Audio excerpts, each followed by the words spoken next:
আমি বলি মাঝে মাঝে যে আমাদের যেভাবে যত্ন আপ্যায়ন করেন, এই যে এত কিছু কি খাওয়াইলো, মাছ, ছোট মাছ, বড় মাছ, গরুর গোশ, মুরগির গোশ, হাঁসের গোশ, হাতির গোশ, উটির গোশ, ভেড়ার গোশ, ঘোড়ার গোশ, গড়ের সব হুজুরদের খাওয়াইতে হবে। কেন হুজুরা খায় না? এত খাওয়াইতে হবে কেন? অল্প আয়োজন করবেন, কোনো রকম শাক সবজি, কচুর শাক, এই শিখে শেষ। হ্যাঁ তো এখন বলছে যে উপরতে একটু নির্দেশনা ছিল। যাই হোক, খাওয়াবেন কাদের? গরিব মানুষ পায় না। 1 কেজি গোশ কিনে দিয়ে দেখেন, অনেক পরিবার আছে 1 কেজি গোশ নিয়ে যেয়ে দিয়ে দেখবেন যে ওদের চোখ ছলছল করে উঠতেছে। কতদিন গরুর গোশতের দাম জিজ্ঞেস করে না, আছে না নাই? 800 টাকা কেজি। একজন ভ্যান চালক 500 গরুর গোশ কিনে দেন না, যাদের সামর্থ্য আছে। এটা তো আহামরি কিছু না, আল্লাহর আরশে আজিম খুশি হয়ে যাবে। অথচ মারা যাওয়ার পরে ওরে বাবা, ওই দিন কবর খুঁজতে এসে আর যারা জানাজা পড়তে এসে ওদের জন্য খিচুড়ি রান্না জানাজা পড়ার আগে শেষ।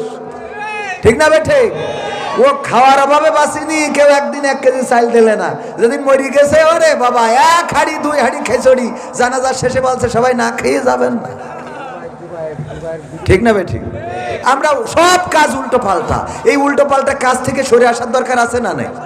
উল্টো পাল্টা কাজের মধ্যে এখন স্কুটি উঠেছে, স্কুটি মহিলারা চালায়, দেখেছেন না? আরে আমাদের দেখেননি, দেখেছেন কিনা? আমাদের খুব রাগ হয়, মেয়ে মানুষ স্কুটি চালাচ্ছে, আরো কত কি দেখবো। এগুলো নিয়ে আমাদের নেগেটিভ মন্তব্য আছে না নাই? কথা কয় না, আছে না নাই?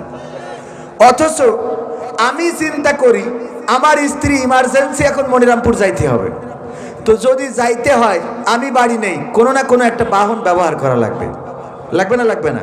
ইজি বাইক একটা যাচ্ছে, সামনের সিট বুক, সামনের যে ওই যে পিছনের ওখানে ড্রাইভারের পিছনে যে সিট থাকে সেটাও বুক, বা ওই সিটে মনে করেন 2 জন বসেছে আর একজনের জায়গা আছে, অথবা পিছনেরটাই 2 জন বসেছে, একজনের জায়গা আছে। এখন আমার স্ত্রীর ইমার্জেন্সি যাইতে হবে, ওইটাই চড়া চড়া উপায় আছে? তো ভাইয়ের সাথে চড়লো, ভাইয়ের সাথে হ্যাঁ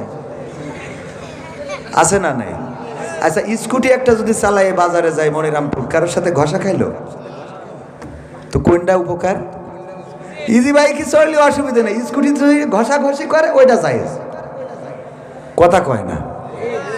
এই জাতীয় নেগেটিভ চিন্তা আমাদের এইগুলো থেকে সরে আসতে হবে। আগে আকল খাটাবেন। কি খাটাবেন? বাড়ি বড় কিনে দিতে হবে। আমার বড় কিনে দিলে কিডা না জানি কি কয়, এই জন্য এখনো কিনিনি।